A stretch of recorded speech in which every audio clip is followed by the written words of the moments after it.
This is NDTV.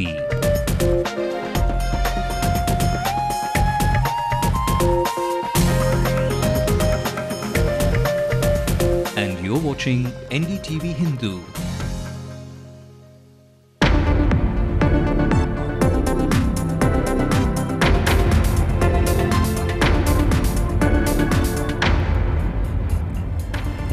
Despite an unsuccessful protest, TASMAC employees get a hike in their wages, but the revision does not go down too well.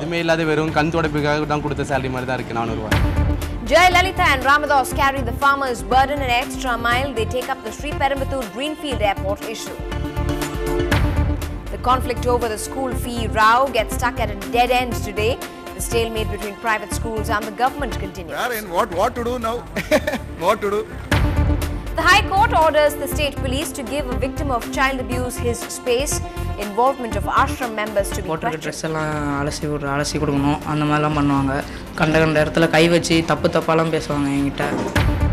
Junior Chidambaram works out the math for the Congress's survival in the 2011 polls. Speaks exclusively to NDTV Hindu. Must contest in a minimum of 2 seats per parliament, 2 assembly segments per parliament. So we should contest in about 78 seats. So we get a pan Tamil Nadu presence. Chennai's coastal security steps up their amphibious attack. The city is all set to welcome 2 new hovercrafts. This is the late night news on NDTV Hindu. I'm Evelyn Matthew. A look at the national headlines as well. Even before a sweet surrender, the PDP leader Madani is finally arrested in connection with the 2008 Bangalore blasts. Agitations by farmers in Agra intensifies. In the rarest occasion, the Congress and the opposition join hands against Mayawati. The Pandora's box of oil spills in Mumbai opens yet another scare. 2 missing containers spell grave danger. An engineering student in Delhi commits suicide allegedly because of ragging, but the college denies any such incident. And yet another twist in the Commonwealth Games scam. Australian McClatchy is the latest black sheep.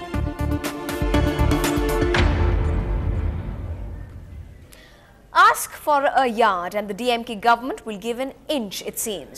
After heated agitations from TASMAC workers demanding secure jobs, more salary and weekly offs, the Chief Minister has given one of it, the salary hike. But that employees say is as good as nothing. அனுமதி மறுக்கப்பட்டிருக்கிறது. எனவே அதையும் மீறி நாங்கள் இந்த ஆர்ப்பாட்டம் டாஸ்மாக் ஊழியர்களுடைய அந்த கோரிக்கை நிறைவேறும் வரை எங்களுடைய போராட்டம் தொடரும். Days after the high-spirited battle between the TASMAC workers and the DMK government, it seems that no one is the loser or winner. The government has agreed to give TASMAC workers a hike in salary. Perhaps the fact that opposition parties united supporting the demands had provoked the government. The supervisors have been given a salary hike of 500 rupees to 4,500 a month. The salesmen will now get 3,200 rupees a month, a 400 rupee hike. And the bar attenders have got an increase of 300 rupees to 2,400 rupees a month. But the TASMAC employees who are demanding permanent jobs, better salary and better working conditions are still sulking. Confirm என்ன பண்ணியிருந்து ஒரு பேசிக்காக ஒரு 7,000 ரூபா ஒரு கொடுத்துருந்தா ஓரளவு பரவாயில்ல, adjustment பண்ணி பண்ணலாம். இல்லை கன்ஃபார்ம் பண்ணலன்னா கூட ஒரு சேலரி ஒரு 7,000 ரூபா கொடுக்குற மாதிரி ரெடி பண்ணியிருக்கலாம். அதுவுமே இல்லாத வெறும் கண் துடைப்புக்காக தான் கொடுத்த சேலரி மாதிரி தான் இருக்குது 400 ரூபா. The TASMAC workers are very clear that this hike is just not enough and all they want is a permanent government employee status. With camera person Kuti Raja, Ramanathan for NDTV Hindu. Well, staying with political news, Jayalalitha's counsel filed a petition on her behalf today at the Madras High Court in the gift check case. This was to quash the proceedings of the CBI court, stating that there was an inordinate delay in filing the charge sheet by the CBI. In 1992, when Jayalalitha held office, she had received gifts amounting to 2 crore rupees. The CBI then had filed a case against her in 1996 for receipt of such a huge amount as a gift for her birthday. 10 years later too, the CBI filed a charge sheet in the same case.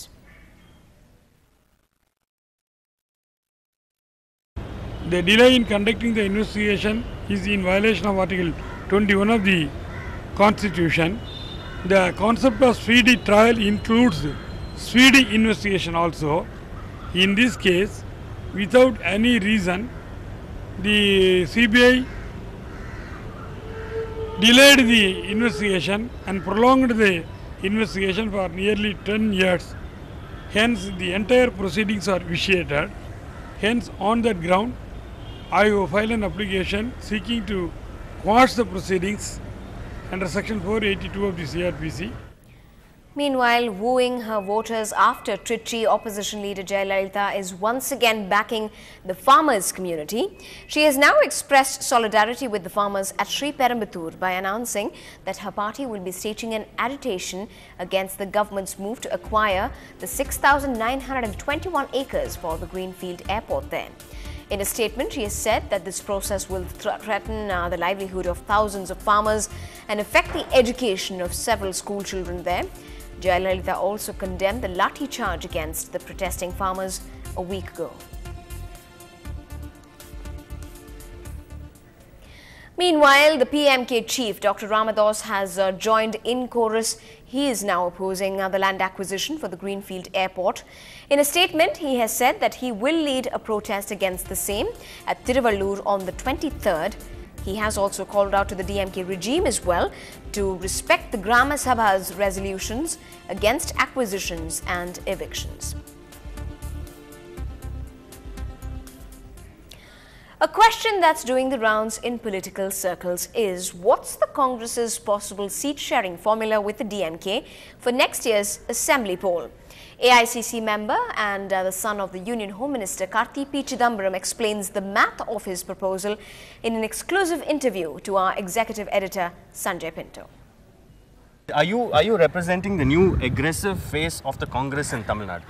I don't know whether I'm the aggressive face of the Congress in Tamil Nadu, but I definitely think that I am articulating a point of view, which is of the unheard worker, who's sort of been silent and rather been yearning for the 43 years we've been out of government. Which is? I think we've reached the point where the average party worker wants a greater role for the Congress in Tamil Nadu. So what does this mean? I mean, you're answering in generic terms. What does this exactly mean? Power sharing in 2011? What it means is that we need to be a lot more proactive and we need to contest in a far more number of seats than we usually contest. You've come up with some formula, I think in Tiruvallur you said what, 78 seats? It's not a number, it's not a number which I've pulled out of the hat. I think what would be fair for the Congress is that we are not a party which is confined to a particular region of Tamil Nadu or confined to a particular community of Tamil Nadu. We are a pan-India party and we are present in all districts of Tamil Nadu, right from Kanyakumari up to Hosur. So how many seats do you want? So there are 39 parliamentary constituencies in Tamil Nadu. Today, with the new delimitation formula, there are 15 parliamentary constituencies in which there is not a single Congress MLA. There are 3 parliamentary constituencies in the city of Chennai, which is the capital of Tamil Nadu. We don't have a single MLA in the 3 parliamentary segments. So what I'm proposing is just a proposal. I mean, obviously there is support and there is probably a different point of view from others. Is that out of the 39 parliamentary constituencies, we must contest in a minimum of 2 seats per parliament, 2 assembly segments per parliament. So we should contest in about 78 seats. So we get a pan-Tamil Nadu presence. You're calling it a proposal. Some of your opponents call it saber-rattling, speaking out of turn, trial balloon. I think every idea has to be debated and obviously striking a chord. Otherwise, if it's so outlandish, why is people reacting? You were almost sounding for a minute like EVK Selangovan, who's also been making similar demands. I think he's also articulating a point of view which is quite relevant. He's also striking a chord with. But the Tamil Nadu Congress chief, Mr. Thangabalu, says, don't speak out of turn. He's also issued a gag order. And I think he has said that you should not criticize the alliance as such, but I do not. Do you believe the alliance is intact, Congress? I believe the DMK Congress alliance is intact. I think the DMK Congress alliance will only get stronger and more equal in the coming time. And don't forget to catch that entire interview on Off the Record with Sanjay Pinto. That's coming up after the late night news. Now, a week after the Chief Minister reiterated that the revised fee structure recommended by the Govindarajan Committee would stay, the jolted private schools are desperate, it seems, to find a way to say their side of the story. From meeting the Chief Minister to giving advertisements in the papers, private schools are virtually starting a campaign in their favour. A desperate measure by the private schools in the state. A half-page advertisement highlighting their plight if the revised fee structure recommended by the Govindarajan Committee is implemented. A ray of hope when the appointment came from the Chief Minister of the state. But their hopes were shot down when the meeting failed to take place. The disappointed schools want the government to rework the fee structure. அவங்க எல்லாரும் நல்ல விழிப்புணர்வு இருக்கு அவங்களுக்கு எல்லாரும் தெரியும் இதே மாதிரி ஃபீஸ் கட்டினா இந்த மாதிரி தரமான கல்வி கிடைக்கும் அப்படின்றதுல சேர்த்திருக்காங்க இப்போ திடீர்னு இந்த அனௌன்ஸ்மெண்ட் வந்தனால பேரண்ட்ஸ் மத்தியில ஒரு இது இருக்கு அதுவும் 1-2 பேரண்ட்ஸ் அவங்க இப்போ கன்வின்ஸ் ஆயிட்டாங்க 6 மாசம் ஆயிடுச்சுங்க அதனால எங்களுக்கு என்னன்னா இந்த சம்பளம் கொடுக்கணும் ஸ்கூல் எல்லா ஃபெசிலிட்டிஸும் கொடுக்கணும் அதாவது ஆர்ஓ மினரல் வாட்டர் பிள்ளைங்களுக்கு கொடுக்கணும் நல்ல ஃபெசிலிட்டிஸ் எல்லாம் கொடுக்கணும்னா இருக்கிற ஃபீஸ் தான் இதை கட் பண்ணா திருப்பி நிறைய எல்லாமே பாதிப்பும் தரமான கல்வி கொடுக்குற பாதிக்கும் அப்படின்றதுல தான் அது சம்பந்தமா தான் நாங்க மீட் பண்ணலாம்னு வந்தோம். A few days ago, the Govindarajan Committee had clarified that a decision on the revised fee structure for the 6,400 schools who have filed objections will be announced only by the next academic year, and until then, the announced revised fee structure should be operational in private schools. For the current academic year, private schools have already collected fees like they do every year. Refund of excess fee, they say, is not possible. As of now, we can see more such advertisements from private school owners. In Chennai, Minal Shah, NDTV Hindu.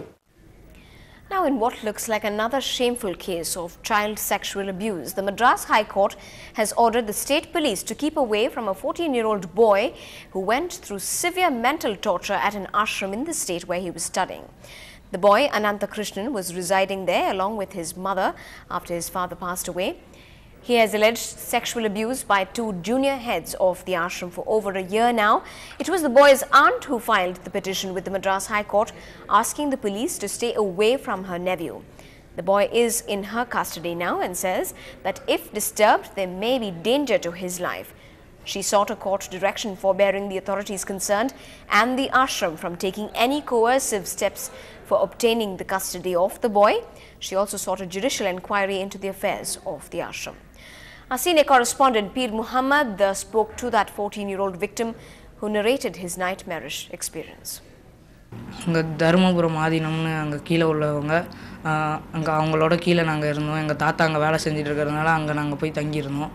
அங்கே வந்து school விட்டு வர ஸ்கூலில் சேர்க்கறதுக்காக ஒரு 2 நாள் கழிச்சு ஸ்கூலில் சேர்த்தாங்க. அங்கே போனேன். அதுக்கப்புறமா அங்கே வந்து 2 ஸ்கூல் விட்டு வந்தோடனே சாமியார்லாம் ஃபோன் பண்ணி கீழே உள்ள தம்பிரான் சுவாமிகள்லாம் ஃபோன் பண்ணி கூப்பிட்டு கால் அமுத்தி விட்றா, இந்த மாதிரி கால் ரொம்ப வலிக்குது அந்த மாதிரிலாம் சொல்கிறது. அப்புறம் அவங்க போட்டிருக்க ட்ரெஸ் எல்லாம் அலசி கொடுக்கணும் அந்த மாதிரிலாம் பண்ணுவாங்க. கண்ட இடத்துல கை வச்சு தப்பாலாம் பேசுவாங்க என்கிட்ட. அந்த மாதிரி நிறையா பண்ணிகிட்ருக்காங்க. அது ரொம்ப எனக்கு பிடிக்கல, ஒரு மாதிரி இருந்தது. அதனால் நான் எங்கள் அத்தைகிட்ட வந்து அதெல்லாம் சொல்லாமல் இங்கே ரொம்ப டார்ச்சலாக இருக்குது அப்படின்னு சொல்லிவிட்டு எங்கள் அத்தையோட நான் வந்துட்டேன்.